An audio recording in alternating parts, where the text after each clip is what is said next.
વડોદરા શહેરમાં પાણીની તંગી મુદ્દે ઘમાસાણ થયું। પાણીની તંગી ઉકેલવા પૂર્વ ઝોનમાં તાકીદની બેઠક બોલાવાઈ છે। બેઠકમાં કોર્પોરેટર આશિષ જોશીએ અધિકારીનું ઉધોડ લીધું। ટેન્કર ચાલકો કોન્ટ્રાક્ટરો પાણીના બુટલેગરો હોવાનો પણ આરોપ લાગ્યો। જીપીએસ ટ્રેકિંગના પુરાવા આપી પાણીના ઇજારાદારને ખુલ્લા પાડ્યા છે।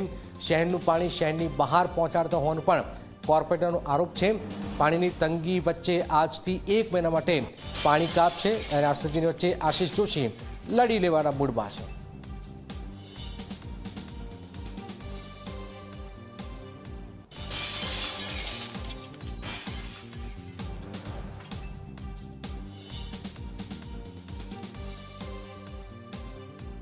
સયાજીપુરા ટાંકીથી ખાસ કરીને હાઈવે ક્રોસ કરીને સિકંદરપુરા સુધી ને સિગ્મા કોલેજની આસપાસના વિસ્તારમાં ફરતા દેખાય છે। આ ટેન્કર 6305 5519 9319 આ પ્રમાણના એમના ટેન્કરોના નંબર છે ને એના બિલો ફેરા દીઠ મૂકેલા પણ છે।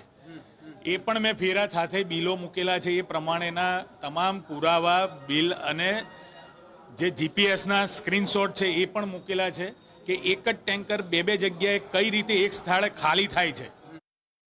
પાણીનો જે પ્રશ્ન છે જે વિસ્તારની અંદર એમાં વહેલી તકે એનું નિરાકરણ આવવું જોઈએ। ટેન્કર પણ જે વિસ્તારમાં પહોંચી રહ્યા છે અને એ પરમેનન્ટ સોલ્યુશન નથી એ અને વહેલીમાં વહેલી તકે આનું પરમેનન્ટ સોલ્યુશન આવે પાણી માટે। જે બાપોડ જે ટાંકી છે એને જે લેવલ નથી મળતું એને પ્રશ્ન આપણે કઈ રીતે સોલ્વ કરી શકીએ।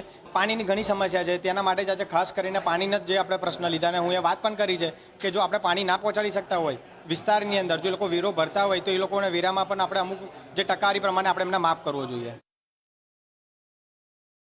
શહેરની બહાર પણ ટેન્કર મોકલતા હોવાના પણ આક્ષેપ થયેલા હતા, જેમાં ખાતા દ્વારા ચેક કરવામાં આવતા એ જે ટેન્કર છે જે ચાલક હોય ડ્રાઈવર હોય એ જમવા માટે સાંજના સમયે કે બપોરના સમયે જતા હોય, પેટ્રોલ પુરાવા માટે પણ જે છે નજીકના વિસ્તારમાં જ્યાં શક્ય હોય ત્યાં જતા હોય છે।